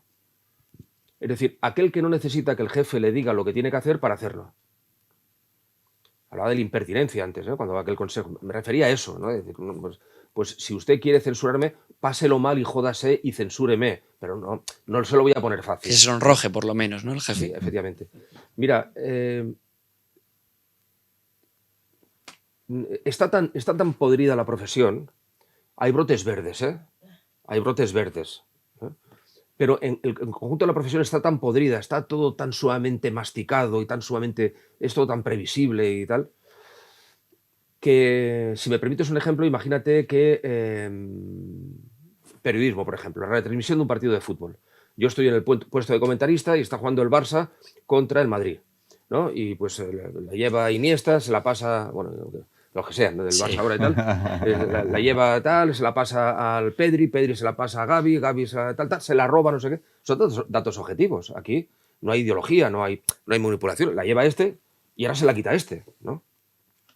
Eso que a priori es un mensaje pulcro de objetividad, tampoco lo es. ¿Por qué? Porque ahora el periodista ya no está en la cabina de retransmisión. El periodista está, es una metáfora, ¿eh? Es decir, está en el terreno de juego, dándole agua a los jugadores del equipo con el que va y dándole codazos a los jugadores del equipo contra el que va. De tal forma que el periodista tiene un papel militante, activo, el periodista. Es decir, que lo tenga el dueño del diario ya es... Yo no me conformo, pero que lo tenga el gacetillero de a pie, ¿no? El que ya sabe perfectamente que como trabaja en el ABC, pues no dirá nunca que la Colau es buena, o aquel otro que como trabaja en público nunca dirá que la Colau es mala, ¿no? Bueno, pues oiga, pues a lo mejor es buena a veces y mala otras veces, y conviene que lo sepamos, ¿no? Está así de pervertida la situación. Entonces, nosotros somos perritos que hemos de ladrar de vez en cuando, de mover la cola, sabiendo que nunca vamos a ganar la batalla. Nunca vamos a ganar la batalla, pero podemos ganar algunos asaltos y podemos incomodar suficientemente a aquella gente que inevitablemente al final de los días ganarán la batalla, que son los poderosos, porque es así. Sí. Pero si les ponemos... no ganar la batalla nunca. No, frustrante sería no intentarlo o no jugar, ¿no? No jugar, no. Yo cuando un diputado corrupto que le he llamado para decirle que tenemos una información y tal, y ha pensado que este no tendrá valor de sacarlo y lo he sacado y tal, y mientras escucha la información en la radio, cuando salía en la SER o tal, por la radio y escucha el tío y se corta al afeitarse, yo ya tengo bastante. Ya tengo bastante. Ya tengo bastante. Y no me alegro. Simplemente digo, ya está, ya lo hemos conseguido. Ya lo hemos conseguido. Hemos dicho la verdad. Hay un señor en Móstoles y otro señor en Fraga que no sabía que ese señor es un corrupto y yo le he explicado que sí. Por lo tanto, ese señor es más libre. Misión cumplida. La batalla, bueno, pues ya se pone toda la maquinaria en marcha. Había un tipo que se llamaba, tú te acordarás, de Eduardo Serra Reixac. Eduardo Serra Reixac fue ministro. Fue el ministro, sí. Fue ministro, creo que con la UCD y con los socialistas. Sí, como el caso de Fernández Ordóñez. Sí. Fue ministro. Este tío, cuando dejó de ser ministro, fue el presidente de una empresa que se llama Cubiertas Mazov, una constructora muy potente. Ya sabéis que lo mejor para llevar una constructora es haber sido ministro antes. Eso te da un cierto pedigrí y un cierto dominio del ladrillo, de la arcilla, del cemento, como todos lo que sabéis. Bueno, pues este tío... apareció su empresa implicada en el primer fraude del IVA que se investigó en España, que se investigó en Barcelona, año 90. En el juzgado de instrucción número 27 que dirigía Emilio Soler. Y se le citó a declarar. Entonces yo fui a mi jefe de informativos y le dije, oye, vengo de tal, me ha dicho una fuente, tal, que el juez ha citado a declarar a este y a este tío que es el presidente, pues era un florentino de la época, pues un tío tal. Y el tío se queda así parado y dice, hostia, pero este tío, tú sabes quién es, ¿no? Digo, sí, por eso te digo que no es uno cualquiera, que es... Estábamos en la SER, ¿eh? Nunca me censuraron en la SER. Nunca. Lo diría. Os lo juro que lo diría, nunca.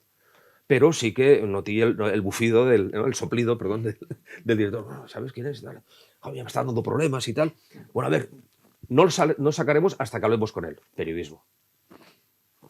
Le llamo la secretaria, imagínate que quieres hablar con Florentino, ¿no? ¿Y usted quién es? Y tal.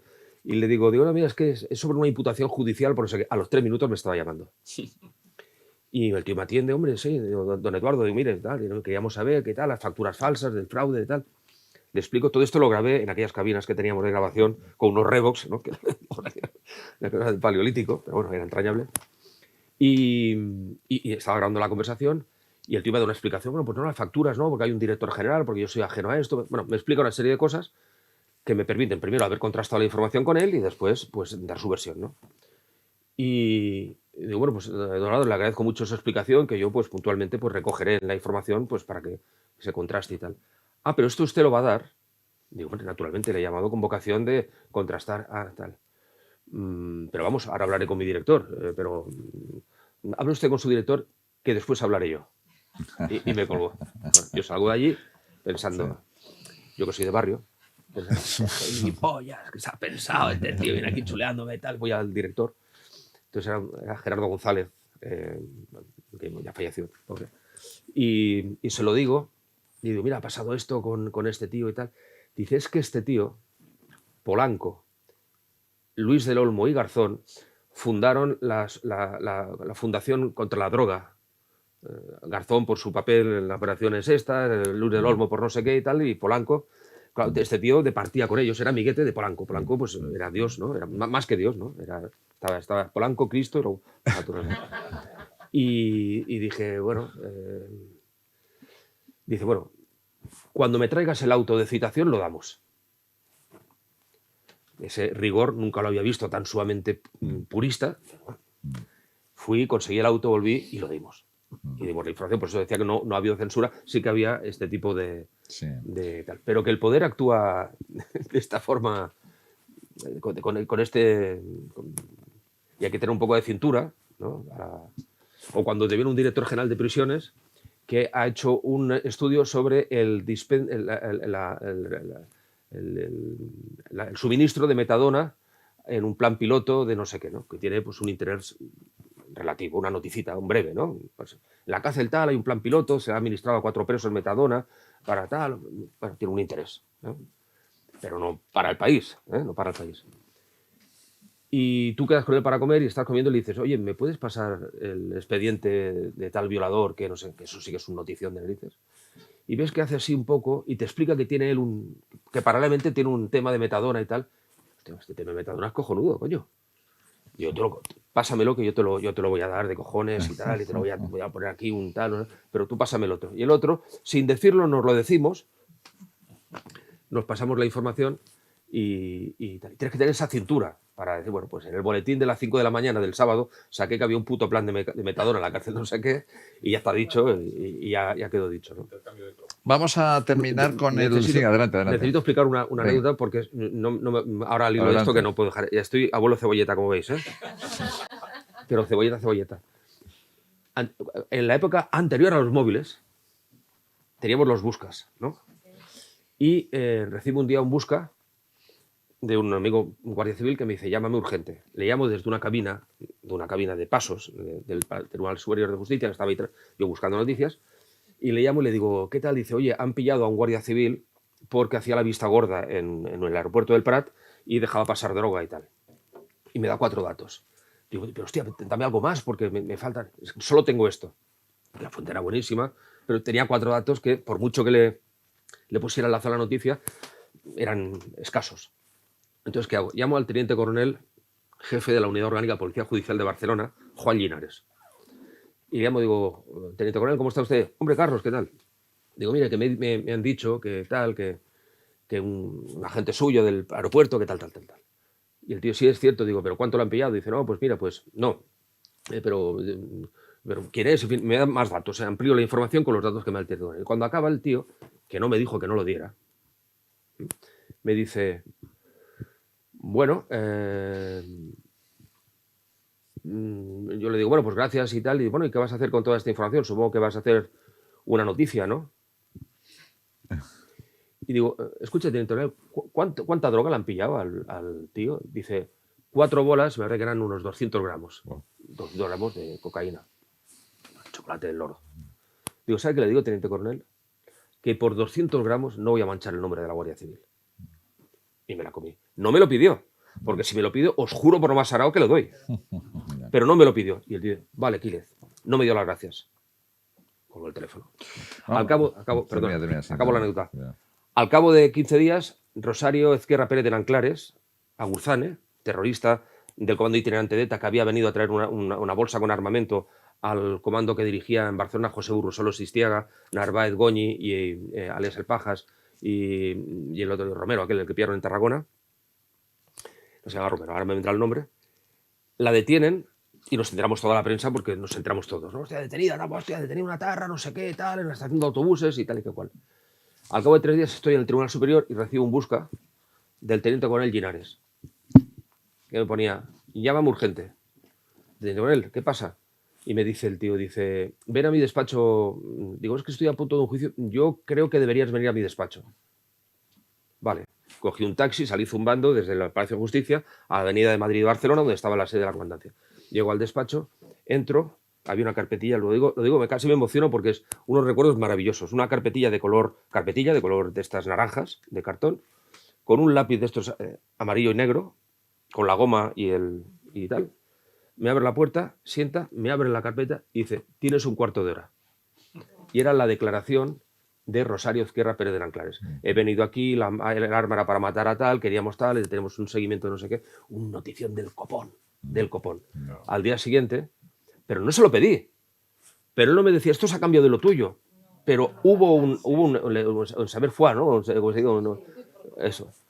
Que hizo que yo al día 7 con Gabilondo se levantara y dijera, buenos días España, la cadena SER ha tenido acceso a la declaración de patatín, patatán, tatán. Eso me costó a mí tragarme 200 gramos de cocaína.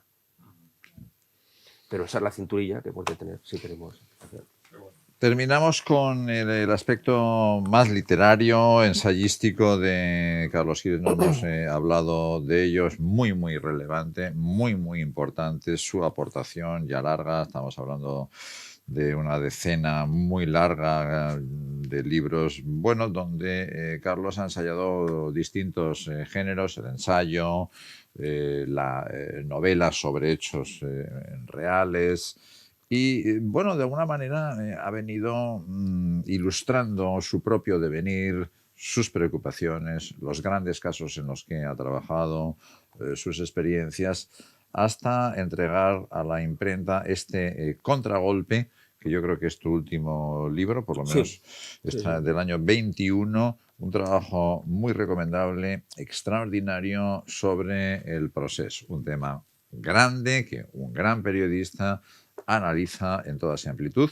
Te voy a pasar la palabra, Carlos, para que nos hables del concepto del proceso según este libro, y cómo lo has analizado, qué fuentes has utilizado y cuáles son las conclusiones de este último trabajo tuyo, que no es estrictamente un trabajo de un periodista de sucesos, sino más bien de un analista político, que es otra de las pasiones de este hombre tan versátil y completo que es Carlos Quílez. Este libro lo hemos traído para la venta, tenemos algunos ejemplares allí fuera en la mesa, y lo vamos a ofrecer a un precio muy económico, porque estamos en el festival, porque estamos en Aragón Negro, porque queremos que os llevéis a casa un bonito recuerdo. Luego os doy más detalles, pero ahora la palabra para que Carlos nos hable del Contragolpe. Este es el último libro, es un libro que me encargaron, que sí lo quería hacer y la verdad es que lo hice muy a gusto y demás. Es un libro de investigación, pero no negro criminal, sino de investigación. Evidentemente hay pinceladas negro-criminales porque alrededor del procés ha habido mucha basura y policías y ladrones y caraduras y jueces y fiscales y abogados, ¿no? Pero no son los libros que yo suelo escribir de true crime. Y aquí mi obsesión era colocar de una vez por todas una mirada cenital del conflicto, del procés, y ver que efectivamente desde el centralismo español respecto a Cataluña se actuó, desde mi punto de vista, de una forma torticera y de una forma cruel y de una forma criminal y delictiva. Solo hay que ver a los Villarejo Boys, que te invito a que el año que viene, si tienes el placer de invitarme, hablemos de las cloacas del Estado, que está muy bien. Y van a seguir. Pues tenemos a los Villarejo Boys, solo con eso ya podemos, ya queda perfectamente argumentado el por qué digo que desde el centralismo, dijéramos, del poder central español respecto al poder periférico catalán, se ha actuado de una forma sucia. Pero también hay que explicar cómo desde el poder catalán se ha actuado de una forma también criminal, con una manipulación informativa extraordinaria, con un desvío de capitales que queda perfectamente acreditado y perfectamente reconocido, no por las sentencias de la Audiencia Nacional y del Supremo, ¿no?, sino en otras causas, que la operación Volhov y otras causas que se están investigando en Barcelona, con datos empíricos que no han sido refutados. Es decir, cómo se ha sacado dinero de todos nosotros, ciudadanos de este país, que pagamos impuestos, para que unos señores lleven a cabo actividades delictivas, expresamente tildadas de delictivas por el Tribunal Constitucional. Esto hay que explicarlo, porque si no parece que aquí ha sido la guerra entre David y Goliat, y yo creo que ha sido una guerra entre mentes perversas de ambos sectores. Y bajo ese paraguas he escrito este libro, es decir, no tiene más. Y como podéis suponer, aquellos que me han tildado siempre de ser un españolista recalcitrante y demás, y igual, pues me odian más, y aquellos que me decían que no, que yo me había vendido al independentismo y al catalanismo por, bueno, pues lo que hablábamos antes, por supuesto, el ejemplo de Bin Laden. Yo me entrevisté 1 hora con Puigdemont. A mí Puigdemont no me parece un exiliado, me parece un prófugo. Es un señor que es un prófugo de la justicia, no un exiliado víctima. Exiliado era Machado, ¿no? Tal. Este no es así, ¿no? Pero me tenía que entrevistar con él. Pero ¿cómo no voy a entrevistarme con Puigdemont para hablar del procés? O intentarlo. Tuvo bien, por cierto, fue de una educación, una corrección, 1 hora y media de entrevista extraordinaria. Bueno, un tío que está, dijéramos, tengo ese concepto de él, pero claro que le entrevisté, ¿no? Pues eso me ha valido también. Pero ¿sabes aquello de ladran, luego cabalgamos? Pues es así. Y ante muerta que sencilla, ¿no? Vamos a quedarnos con esta imagen de un periodista valiente, independiente, honesto y prestigioso, que está alcanzando, insisto, el momento cumbre de una carrera largamente trabajada. No le han regalado absolutamente nada a Carlos Quílez, todo se lo ha ganado, palabra por palabra, entrevista por entrevista. En ese sentido lo admiramos mucho como un gran profesional. Le queda tiempo, le quedan éxitos, hay que animarle a que aborde grandes asuntos, que sea cada vez más ambicioso. Está, yo creo que en ese momento de lucidez y de capacidad da muy buena prueba de ello aquí en la Universidad de San Jorge y en el Festival Aragón Negro. Vamos a recordar durante mucho tiempo esta maravillosa entrevista, Carlos. La vamos a emitir, la vamos a colgar en nuestras páginas web para que, sobre todo, los alumnos de periodismo realmente vivan esta experiencia con nosotros y obtengan de tu magisterio pues, una serie de conclusiones y de consecuencias. Yo te voy a ceder la palabra para que cierres el acto antes de sentarte en la mesa de firmas para que nos dediques a algunos ejemplares del contragolpe. No, volver a decir lo que he comentado al inicio. Un placer. La sensación de estar en casa es una sensación tremendamente agradable, y es una sensación que tengo desde que piso Aragón, desde que piso Zaragoza, desde que paseo por Huesca, desde que hablo con Juan, desde que me reencuentro con Carmen y demás, porque me hacéis sentir, hacéis sentir a la gente a gusto, ¿no? Esta gente, el aragonés, es eso de la nobleza, que hay gente que se chotea, yo lo veo, ¿no? Lo noto, lo masco, es decir, hay una nobleza en el y eso a mí yo que soy muy siciliano, estas cosas a mí chuleo de eso, chuleo de esta proximidad. Por lo tanto, espero haberos entretenido, haberos dado algo de información. También espero que el hecho de que haya sido tan larga y tan pesada no me inhabilite para años posteriores. Que contéis conmigo, y eso, hay brotes verdes en este oficio, hay periodistas que están subiendo, jóvenes contestatarios, impertinentes, inconformistas, que van a provocar que más de uno se vuelva o se siga cortando la mejilla cuando se afeite por la mañana, y os animo a que sigáis apoyando la cultura, la literatura y demás, porque ese sí que es el alimento positivo de la sociedad mala. Muchas gracias.